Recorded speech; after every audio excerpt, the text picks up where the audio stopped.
Оқушылар, сәлеметсіздер. Отырыңыздар. Бүгін кім кезекші? Інжу, кім жоқ сыныпта? Отырамын. Ал сабағымызды бастаймыз. Оқушылар, алдымен біз топқа бөлініп алайық. Келіп, мына жерде аралас сан, дұрыс бөлшек, бұрыс бөлшек сандары жатыр. Содан таңдап топқа бөліне қояйық. Келіңіздер. Және бірінші мына жердегілер келіп таңдай қой. Мен мынаны қойып шығайын. Бұрыс бөлшекті таңдағандар бірінші топқа, дұрыс бөлшекті таңдағандар екінші топқа, аралас сан үшінші топқа. Оқушылар, қағаз алаңыз. Тез келіңдер.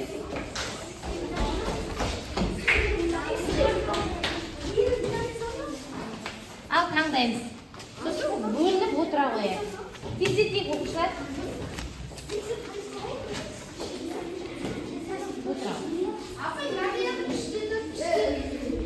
Тез бөліндік па оқушылар? Топқа бөлініп болса, бүгінгі сабаққа бағалау парақтарын таратып шығайын. Оқушылар, мен күнделік берем. Осыған әр оқушы өзін бағалап балды жазып отырасыңдар, иә? Содан кейін ең соңында сол балдың қорытындысын мына жерге сабақты, аттарыңды, сыныптарыңды жазып, ортақ ең соңғы барлық жинаған ұпайларыңды жазып, маған тапсырасыңдар. Жарай ма?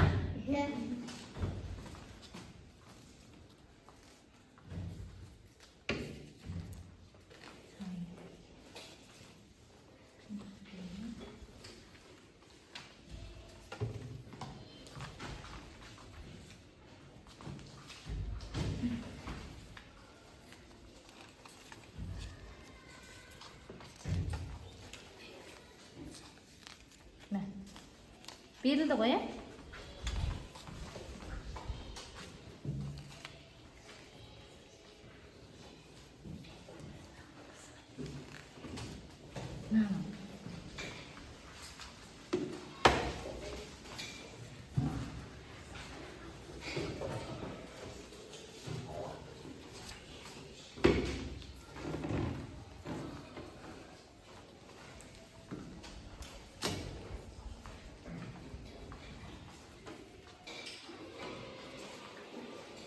Өздеріңді өздерің бағалап отырасыңдар. Жарай ма оқушылар?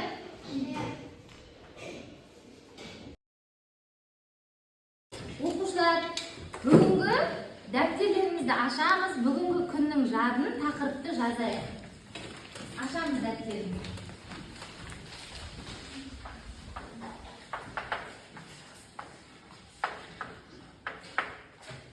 Тақырып аралас сандар.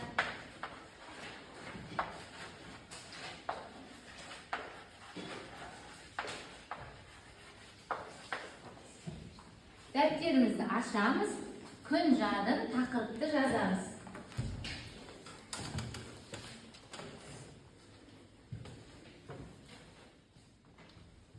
Жаздық па?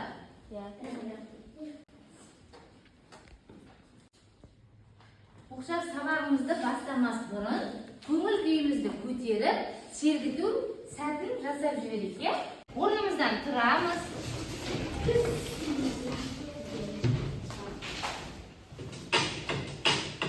Қимылды қайталаймыз.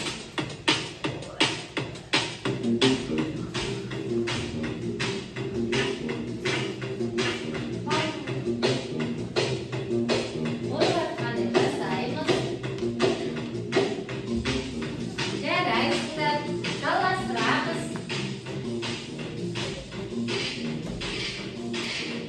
Жасаймыз. Жарайсыздар.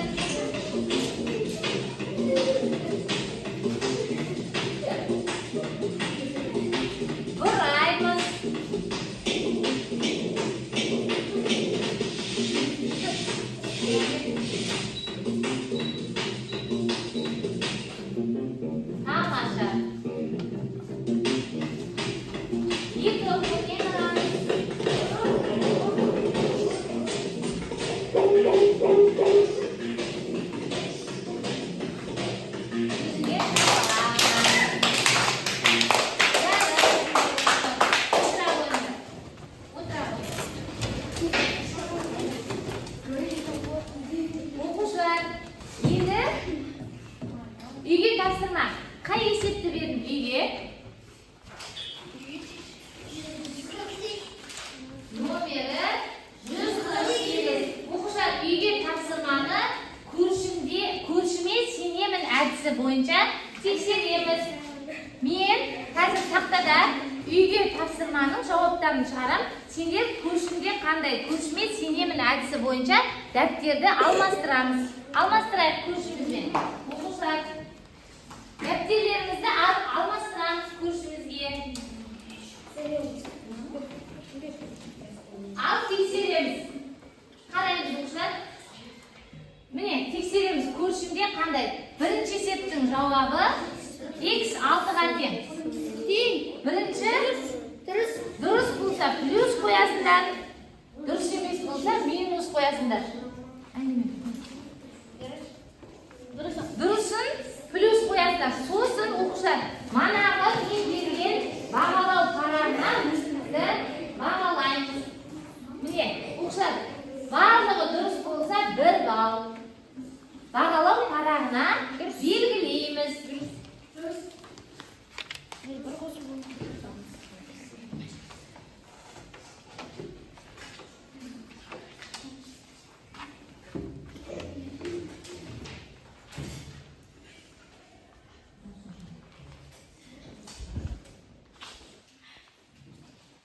Болдық па тексеріп?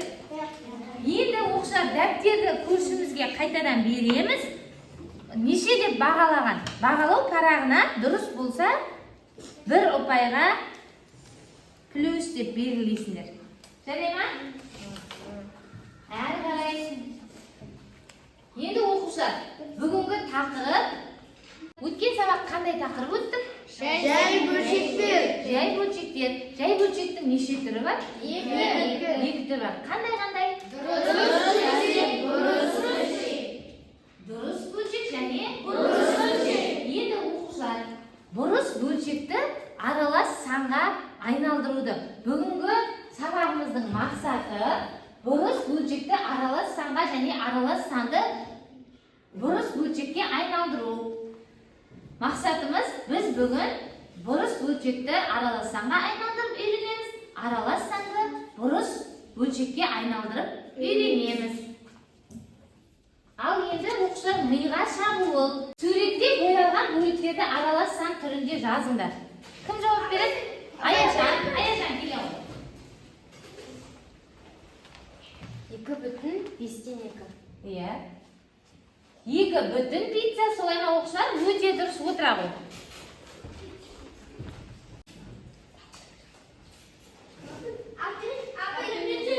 Дұрыс сөйлемді тапты. Бөлшек сызығының үстіндегі сан неше бөліктің алынғанын көрсетеді. Кез келген натурал санды жай бөлшек түрінде жаза алмаймыз. Бөлшек сызығының астындағы сан бір бүтіннің неше тең бөлікке бөлінгенін көрсетеді. Келе ғой, Балымбек келе ғой. Сездетеміз.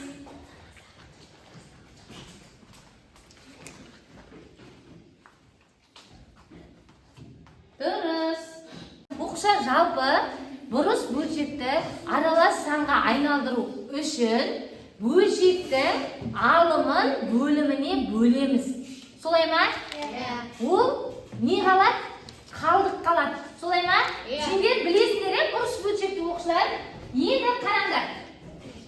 3,5-1. Бұл аралас сан. Солай ма?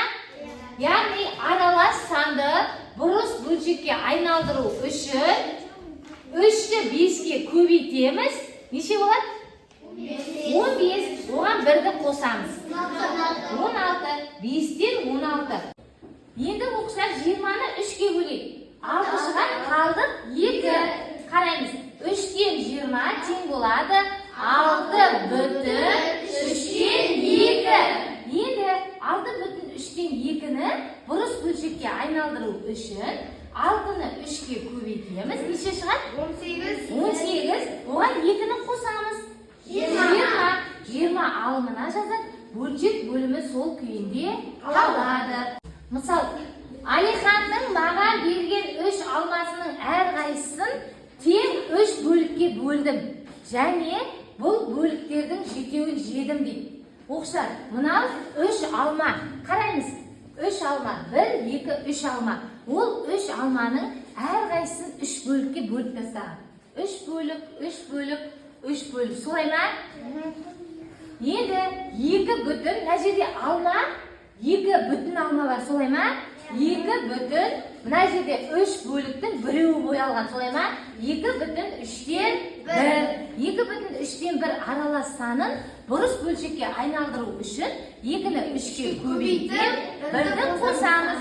3-тен 7. Солай ма? Сонда Алиханның берген алмасы неше бөлігі желінген? 2 бүтін алма, сосын 3-тен 1 желінген. Олай болса, Алиханның жеген алма мөлшерінің мәні 3-тен 7 бөлшек санға тең. Сонда Алихан 2 бүтін алма жеген, 3-ші алманың 3-тен 1 жеген. Түсінікті ма, оқушылар? Түсінікті ма?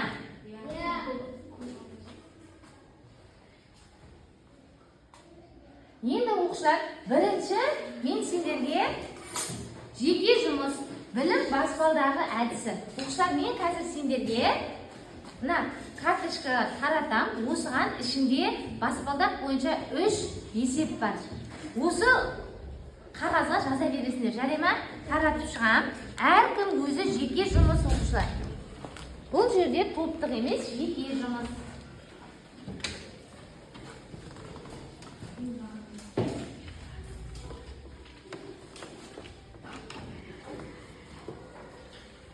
Жаңағы көрсеткен мысал бойынша жазып шығамыз.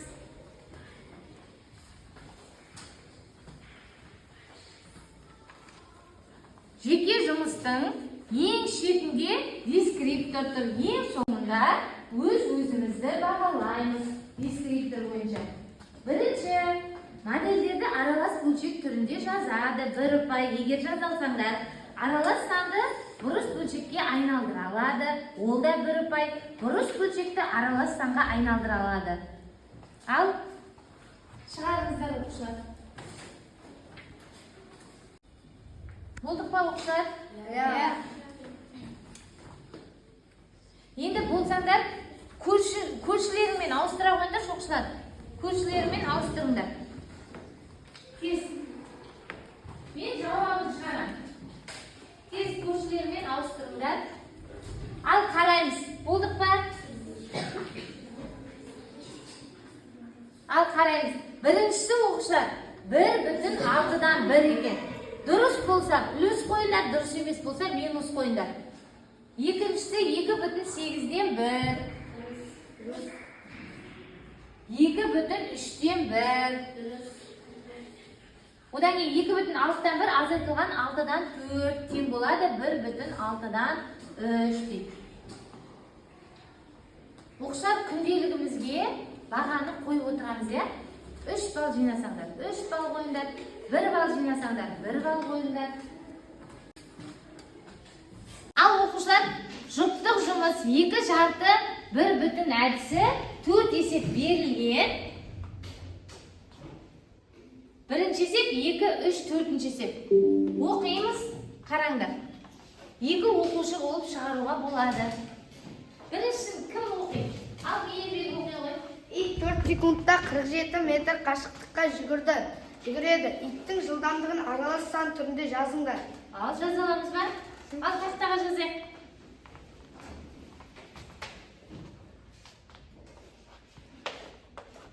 4-тен 47. Бұл қандай бөлшек? Қандай бөлшек? Бұрыс бөлшек. Бұрыс бөлшегі тең, оны аралас санға айналды. 47-ні 4-ке бөлеміз. Дұрыс. 11 бүтін, дұрыс. 4-тен 3 қалдық. Өте дұрыс. Оқушылар, дәптерге жазып аламыз. Бірінші есептің жауабы. Мейірбек отыра ғой.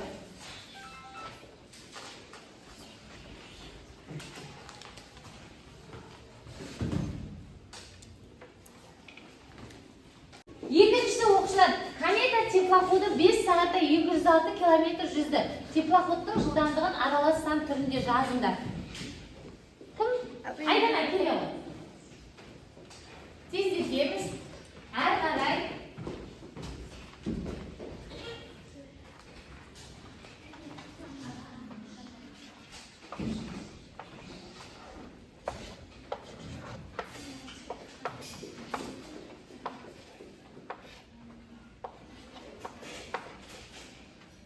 Қырық бір бүтін бестен бір дейді.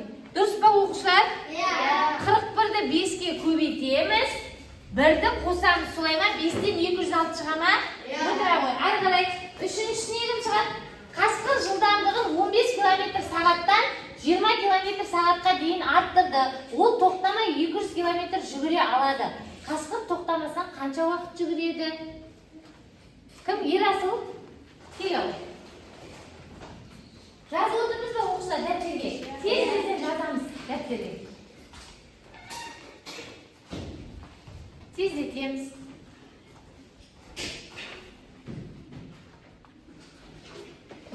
Километр, солай ма? Ең соңғы 20 километр дейді жылдамдығы. Иә.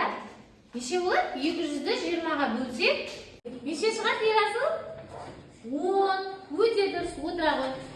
Ең соңғысы оқушылар, бүркіттің орташа өмір сүру уақыты 25 жыл.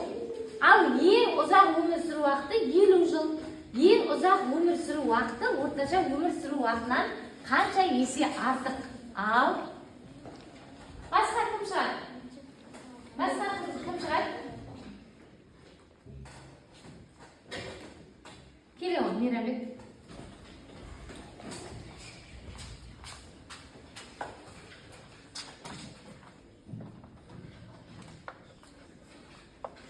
Жиырма бестен 50. Иә.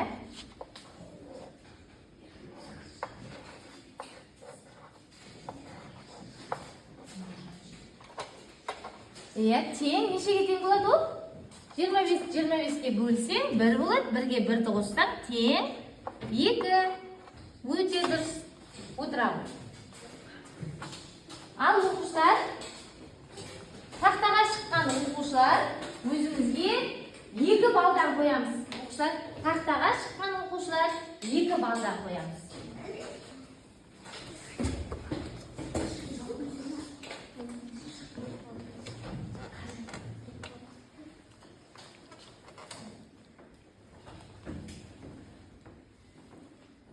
Жауаптары екен оқушылар.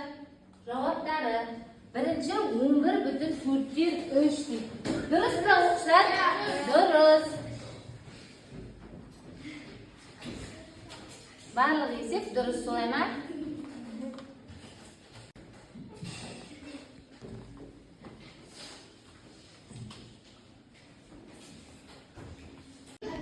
Оқушылар, топ бойынша жарысамыз. Ұяшық таңдап, сол ұяшықтағы сұраққа жауап береміз. Бірінші, бұрыс бөлшек тобы. Қай ұяшықты таңдаймыз? 6-шы ұяшықты. 6-шы. Ал. Өздерің оқып, жауап дайын кезде қол көтеріп айтсаңдар болады.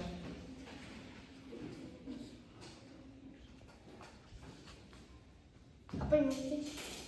Ал, айта ғой Мербек. Керіктің Жауабын айта ғой. уақыты 12-ден 25. 12-ден 25. Жауабын қалай? Дұрыс па оқушылар? Дұрыс.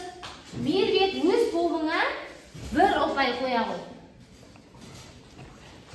Енді оқушылар екінші топ дұрыс бөлшек ұяшық таңдай қойыңдар. Тез. Кім таңдайды? Қай ұяшық таңдайсыздар? Аяжан? Келе ғой. Келе ғой. Тездетеміз оқушылар. Жай бөлшектерді аралас санға айналдыр. 2-ден 7, 8,2-ден 1. Иә, ана басып көр астындағы. Шекті бас. Дұрыс бекен жауабы. 8,2-ден 1. Отыра ғой. Екінші топ 1 ұпай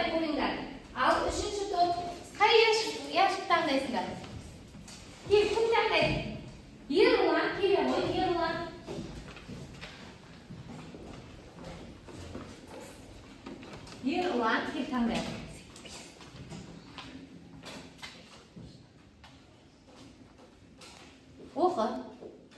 2,7-6. Аралас санды бұрыс бөлшекке айналдыр. Ерланның тобы. Қараймыз. Бұрыс бөлшекке айналдыру үшін не істейміз? Ерлан тобыңмен ақылдасып келе ғой. Тездет.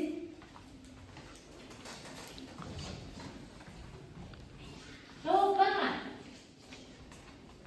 Басқа топ. Жауап бар ма? Бұрыс бөлшек, дұрыс бөлшек тобы. Мейірбек бар ма жоқ? Сендерде жауап жоқ па? Араласқан тобы. Ал айтқара. Мерей деп жатыр Мейірбек. Өздеріне бар. 2,7-ден 1 ма? Жоқ, 2,7-ден 6-ны бұрыс бөлшекке айналдыру керек. Мерей. Ал Мейірбек айта қойшы.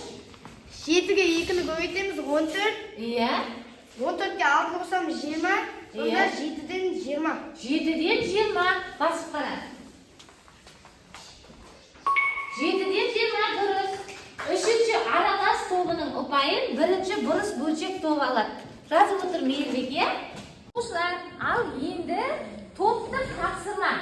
Бірінші есеп бұрыс бөлшекке, екінші есеп дұрыс бөлшекке, үшінші есеп аралас сандарға. Аз ғана уақыт берем, топ бойынша жұмыс жасап, кім бірінші дайын, сол топ жауабын айтуға қол көтеруге болады. Ал топ бойынша жұмыс жасаймыз.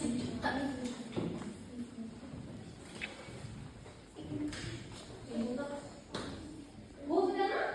Ал есепті берілген оқы бірінші. Мейірбек, нағыз оқиды. Қазақстандағы жоғарғы көлсай биіктігі 3000 километрге, хан тәңіршіні 6000 километрге тең. Жоғарғы көлсай биіктігіне қарағанда хан тәңірі шыңынан биіктігі қанша есе артық?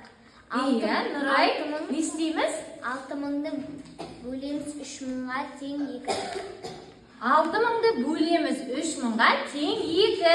Жауап қабылданды отыр. Қазір оқушылар үшеуін шығарып болайық, сосын жауабын шығарам. Екінші топ Аяжан есепті берілген оқи ғой. Диірменші алғашқы жылы 143 сом пайда тапты. Келер жылы 429 сом тапты. Диірменші алғашқы жылы келер жылға қарағанда қанша есе кем пайда тапты? 429 бен 143-ті бөлеміз тең 3. 429-ды 143-ке бөлеміз. Ол бұрыс бөлшек қой. Иә? 143-тен 429. Жауабы 3 дейді. Ал үшінші топ дайынбыз ба? Ал оқи. Үші оқи ғой. Фермер егістік жердің бір бөлігінде 17 гектарға бидай, ал қалған бөлігінде 68 гектарға арпа екен. Бидай арпаға қарағанда неше есе кем гектарға егілді? Иә. 68-ді 17-ге бөлеміз тең 4. Бидай арпаға қарағанда 4 есе кем гектарға егілді. Жауап. Енді оқушылар 3 топтың жауаптарын тексерейік, иә? Оқушылар шығарған есептеріңіздің жауабын тексерейік. 3000-нан 6000 дейді. 1,3 3000 ол 2-ге тең. Жауаптарың дұрыс. Ұпайларыңызды қойыңыздар. Екінші 143-тен 429. Аяжан, есебің дұрыс па? Дұрыс. Солай ма? Үшінші топ 17-ден 68. 3,17-ден 17 ол 4 есе кем. Өте дұрыс оқушылар. 3 топ басшылары өздеріңізге ұпайды қойыңыздар. Оқушылар әр қарай оқулықпен жұмыс. Оқулықтарыңды ашыңдар. 418-ші есеп. Жазыңдар. 418-ші есеп. Мына бұрыс бөлшегін аралас сан түрінде жазыңдар. Аралас сандарды бұрыс бөлшек түрінде жазыңдар. Ал кім тақтаға шығады? Тақтаға? Кім шығады тақтаға? Інжу келе ғой. Аяжан келе ғой. Қазір екеуі шығарып болсын тақтадан, сосын шығасын берейік.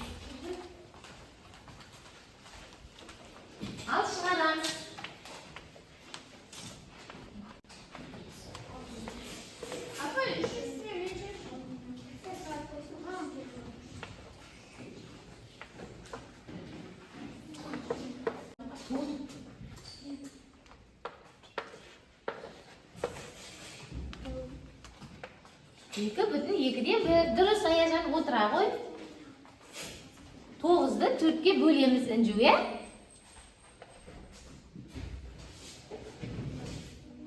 Inju, bölçektin bölümü men bütün bölümün ausup ketdi ornu. Iya. Iya. Sonda qalay chiqadi Inju aytchi. 2,4'den 1. Ne isteymiz? Iya. 9, sonda 4'den 9. Iya, o'tiraman.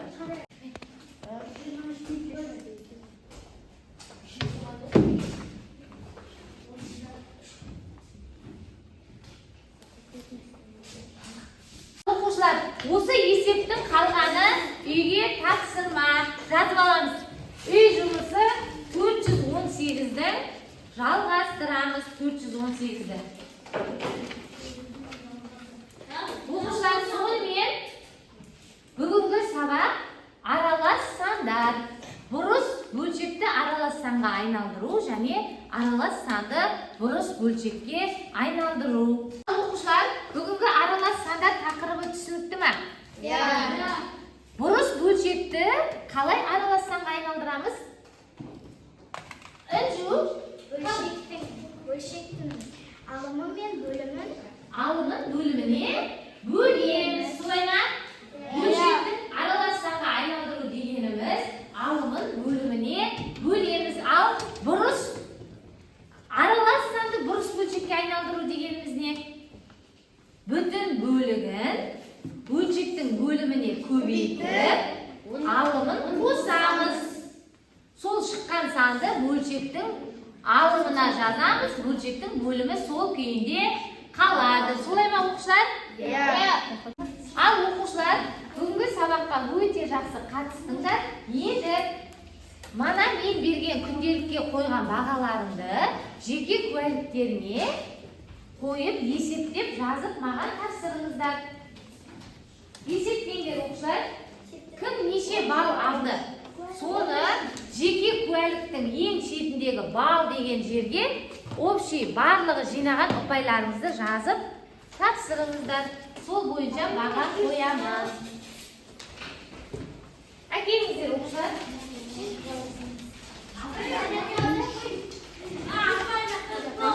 Оқушылар, аты жөндеріңізді жаздыңыздар ғой, ә? Әкеліңіздер.